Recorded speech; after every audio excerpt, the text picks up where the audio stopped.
coming, the sun's zooming in, meltdown expected, the wheat is good there, engines stop running, but I have no fear, 'cause London is drowning. Hello everybody and welcome to the 5 Minute Arsenal podcast. It's after a win, which is a bit of a surprise to everyone. I mean, not a surprise that Arsenal managed to win a game, but it seems to have been such a long time. But perhaps we shouldn't be so pessimistic, because it does happen occasionally. I am Matt Tate. I'm delighted to have Matt V. Hello, Matt. Hello. Yeah, it's been absolutely ages since we actually won a game. I don't think we've won one in January, have we, before this weekend? So nice to finally have some cheeriness, I guess. It's yeah. I mean, it's that kind of ridiculousness, isn't it? It's been that long since we've had anything going on, but yeah, we'll enjoy it. Pete, our normal third party, is not with us this week. He will be back next week, I hope. So let's get on with it then. Arsenal played Crystal Palace on Saturday and at home and won 4-1. I mean, that only really tells half the story. Arsenal were 4-0 up after 22 minutes. Which is completely unexpected given how we've been playing over the previous few weeks. Where do we start? We start with the team, I suppose. Wiltshire was in again. Sanchez was not in for obvious reasons, which we'll touch on later on. Back four seemed to be the setup rather than the five at the back as we've seen for some of the season. We seem to be moving back to the back four. El Neni in there instead of Ramsey, who obviously wasn't quite fit enough to make it. Matt, any thoughts on that 11? Yeah, it was interesting. I think it was probably good that we went back to back four. We need an extra person in midfield. I was happy to see Monreal and Koscielny back. That was good. And yeah, I was interested to see how that midfield three would work. Which one of them was going to sit the deepest, which turned out to be El Neni. I think that worked well. So yeah, the team was good. Definitely happy to see Ozil back. We miss him so much when he doesn't play. My only concern probably the bench, which our tactic of selling everyone before replacing them made our bench look very thin, but luckily we didn't really need the bench at all. We didn't. I mean, our last win was the game against Palace back in December, which, you know, we shouldn't really be surprised about that kind of thing, or we shouldn't be happy about that kind of thing, I should say, but it puts our season into a bit of context. Yeah. Now, normally we go through sort of goal by goal on this kind of event, but it may be best just to take all four in one go, if you like. So Arsenal were 4-1 up after, as I say, 22 minutes. We can do one at a time, I suppose. We've got plenty of time this week. We've only got the one game to look back on. Monreal opened the scoring with a simple finish, and then Iwobi, a couple of minutes after just falling over, if I've got the right person in the box, then a rather simple finish as well to make it 2-0. Let's stop there. We'll do the first two goals. They were quite neat, weren't they? Anything to add on those? Yeah, I think that may be the best corner we've taken in 15 years. Corner, yes, exactly. I had a note about that. Goals from corners, crazy. That's honestly the first time I think Xhaka has not pinged it into the first man. Incredibly, it worked. I only imagine Roy Hodgson's rage at conceding corners to us. That really is. That must be one of those things that you just don't want to sort of admit to happening. You know, it's a mark of shame for a manager in the Premier League when that happens, when you concede against Arsenal. It wasn't even a clever routine. It just whipped vaguely towards the back post. Monreal did well to get there. Second goal, Monreal again, replacing Sanchez, like for like. It was another good move, worked out to Monreal. We had so many numbers in the box. It was good to see Wilshere, Iwobi, Lacazette all there. Iwobi got there first and got his goal. And I mean, just more generally on Iwobi, I know I've criticised him a fair bit in the past, but I thought he was really good this weekend. Put in a really good shift and was a lot more clinical than we've maybe seen in the past. Now, I don't know how long he'll stay in the starting lineup considering potential transfers, but no, it was good to see him play really well. It is, isn't it? I mean, we're enjoying the fact Arsenal won, and I think so we should, but our momentum's going to be slightly stopped, isn't it? Because we've got no game this weekend because we declared 3 FA Cup wins out of the last. We made that easier for everyone else. We are playing in the League Cup, of course, on Wednesday, which we'll come to. But of course, that's going to be not a completely different team, I don't think. But I'm sure there'll be a couple of changes. And then, so our next league game is, I think, 10 days after the one we've just had. So it would be nice if we can make sure there is some element of momentum, but we'll just have to wait and see how that goes. So 2-0 up after 10 minutes is a pretty decent start. Not even the most pessimistic of us would be thinking, I hope we haven't gone 2 up too early. But I wouldn't be surprised if somebody around the ground was thinking that. But it didn't matter, because just when you wait for one goal from a corner, another one comes along. Koscielny got on the end of this one to make it 3-0. Well, Xhaka clearly had a taste for it by now, which makes me think he's been deliberately hitting the first man all this time, because as soon as he did one good one and realised it worked, he seemed perfectly able to do it again. So hopefully this is the start of us being really good from corners, because it was pretty much the same corner. Monreal just put it back across the box this time, and Koscielny bundled it in. I think he would have got pretty good odds on Monreal, Koscielny and Iwobi scored in the first 13 minutes. That would have been good. Yeah, that would have been an interesting one. It's for sure. And considering what a confident side we are, I think that's what we needed. Like a blitz in the early minutes to really get us going. Winning a few more games, I hope, is not beyond the possibility for Arsenal this season. But scoring more from corners, I think you've made a pretty call there. I think that might happen. But fingers crossed, that would be lovely. The highlight, though, I think, both of the goals scored and the whole game, certainly from an Arsenal point of view, was the fourth. Lacazette gets, well, not off the mark, but he gets on the score sheet for the first time in a long time. But it was the end of a lovely move, which involved Ozil and others. A goal to go 4-0 up in the first half always feels pretty good, but there was a number of things about that goal to really enjoy, I thought. Yeah, a brilliant goal. Wilshere and Ozil seem to have a really good understanding, clearly trust each other a lot. It was a lovely move. Ozil lays it off, and really good to see Lacazette score. Hopefully that'll get his confidence up too. And yeah, I decided not to try and find a stream, because I didn't really want more misery in my life. But and I didn't even check the score for the first 25 minutes. And I turned on my phone. I was in shock at what I found, and it was just unbelievable for us to start like that. I don't remember the last time we went. Actually, I do remember. I did look that up. The last time we went 4-0 up, I think, was when we then. That early was when we then drew 4-4 with Newcastle. That was on my wife's birthday, whatever year that was. Yes, so I remember that one particularly well. It was 4-0, sort of killed the game as well. Let's be honest. Arsenal were pretty comfortable after that, and I'm sure the crowd enjoyed it. I'm sure Pete can tell us that next week. We'll go through the rest of the game. I don't recall the second half being particularly memorable. It may be because I slightly lost interest myself. It was on next to me, but 4-0 up, I wasn't going to be too concerned. Obviously, Palace did score, but only with sort of 10 minutes to go, so nothing for us to be too concerned about. I suppose there's a couple of points to make. One, be interesting to know. I haven't heard any more news on this actually. About Monreal, was the only sort of grey spot. He went off in the first half with an injury. Have you heard anything else about that?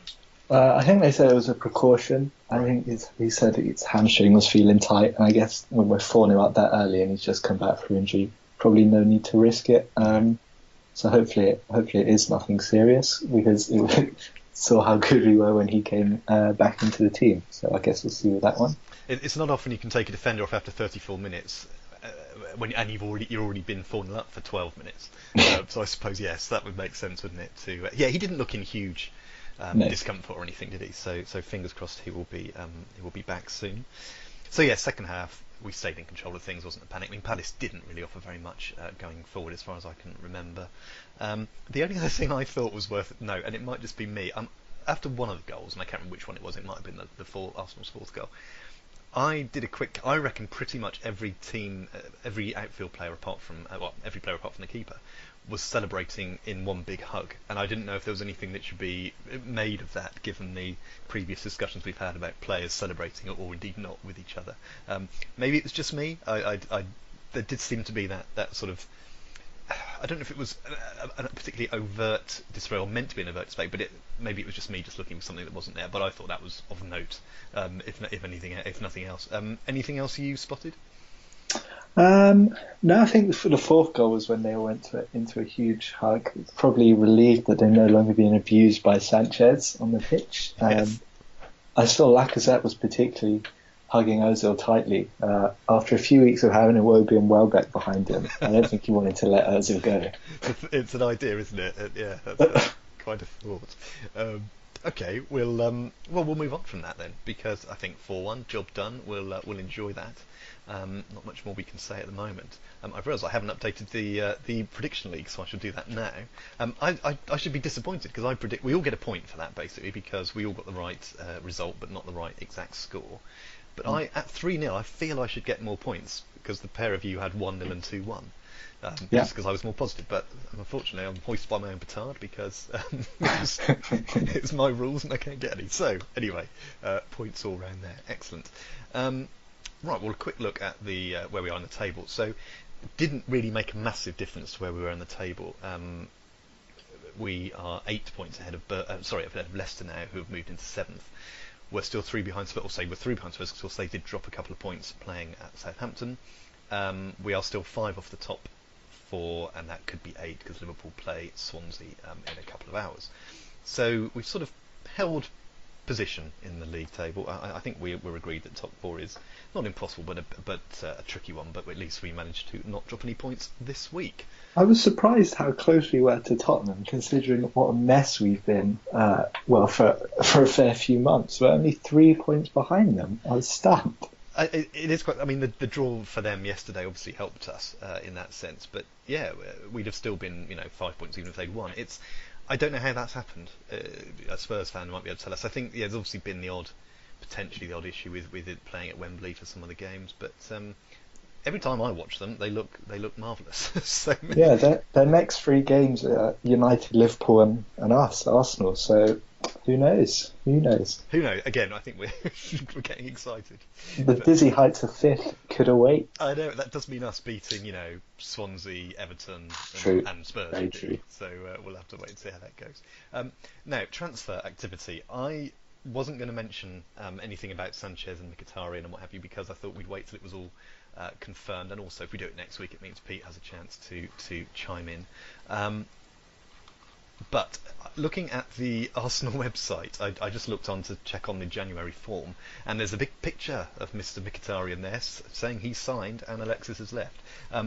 We'll still, unless you are desperate to say something now, we'll leave it until next week so everyone can have a think. And also we may have other news, of course, with potential German import or imports from Germany as well, but we'll wait and see what goes on there. So we'll leave that for now, and we'll do it next week when it's all confirmed and we've had a bit of time to think about it. The thing we can do now is talk about Theo Walcott, because he has left Arsenal. He left on, I can't remember when it was, but he played for Everton, didn't he, this weekend? Yep. So he left last weekend. We got apparently something like 20 million quid for him. I have some thoughts on his time at Arsenal, but Matt, anything you'd like to mention? I wanted him to be sold, but I was quite sad when he did go. Unlike Coquelin, I think Walcott's given a huge amount while he's been at the club. I know he's a source of a lot of frustration, particularly over the last couple of years, but when he got that huge contract, that was because of how important he was to the club at that time. And I know he had a period where he decided he wanted to be a striker when he wasn't, but he scored some really big goals for us. Actually, pretty prolific when he has played. Surprisingly so when I was looking at some of the stats. Always seemed like a really nice guy, good professional. So I hope he has great success at Everton. It was a shame he couldn't stay at Arsenal, but no, I definitely wish him all the best. And I really enjoyed while he was at Arsenal. Yeah, he's an interesting one, isn't he? I mean, I hope he's got his coffee machine sorted out, obviously, to revisit a refrain from last season. The way I thought about it earlier was I had this idea of in many years to come, sitting enjoying a cigar and a whiskey in a sort of an old-fashioned club with a group of other Arsenal fans discussing, previous Arsenal players. Someone throws up Theo Walcott's name, and of course everyone will know who he was, but then if I say to someone, can you remind me of his stats? And even though I know them and I'm looking at them now, I'll still be amazed by them because they all seem to be more than I thought, if that makes sense. So he was at Arsenal for essentially 12 seasons or 12 years. He's made nearly 400 appearances and he scored over 100 goals in all competitions. And I think that will still amaze me, I think, in years to come, because he's never seemed to. He's never stood out. He's never. You've got quite often thought, what's he actually done? He's there. You don't feel he was a solid member of the team, as it were. But if you look at the stats, he made 35 appearances in 11-12, for example, 32 in 12-13. He's been pretty, not so much this year, but the previous couple of seasons again, pretty not ever present by any means, but thick end of 30 games in the league. So I don't really know. Yeah, he seems like a nice lad. He seems like a nice guy. I wish him a bit of success at Everton, although not when he plays us in a couple of weeks.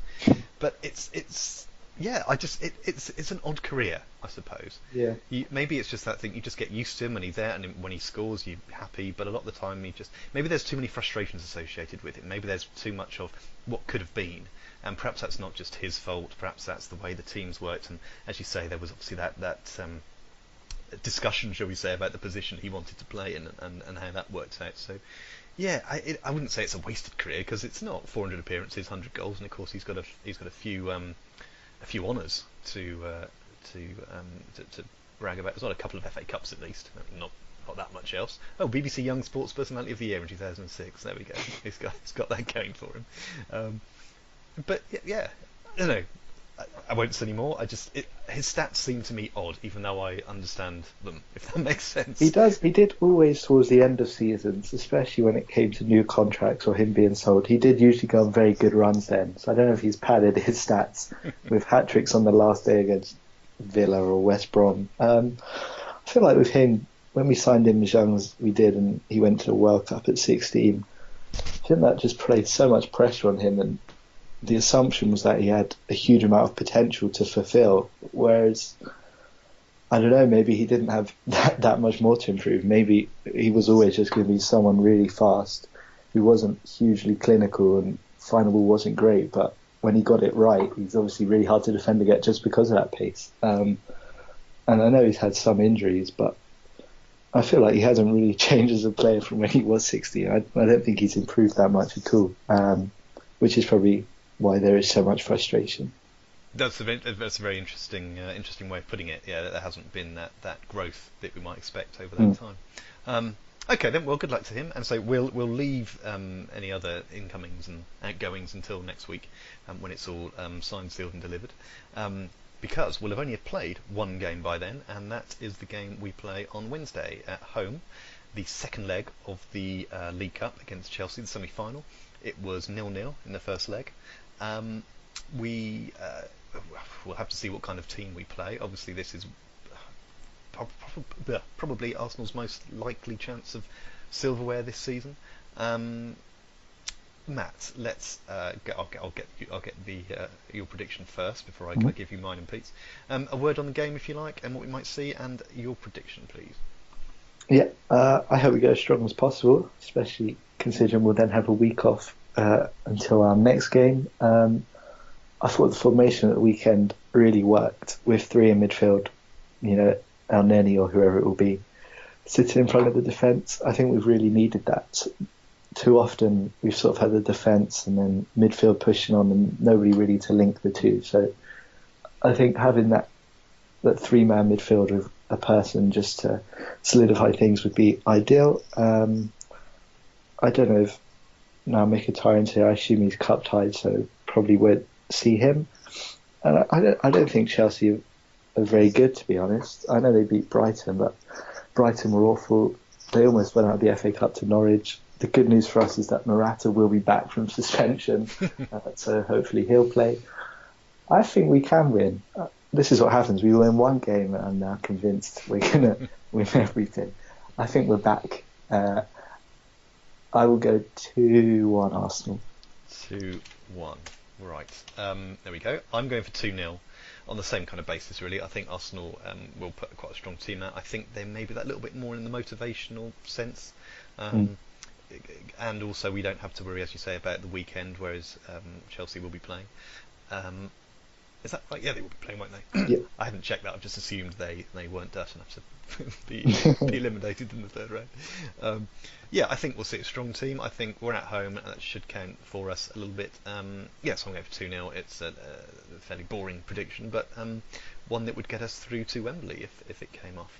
Pete was good enough to send me his prediction earlier. He's gone. Now we do this at the 90 minutes, of course. So he's gone for 2-2 at 90 minutes. I don't have his reasoning, but I'm assuming he's not been taken in by the optimistic nature of a win over Palace. So, and perhaps he's not. I don't believe he's generally a pessimistic person. So I think he's perhaps just being cautious about things there. But there we go. So there's our predictions in for next Wednesday, or this Wednesday coming.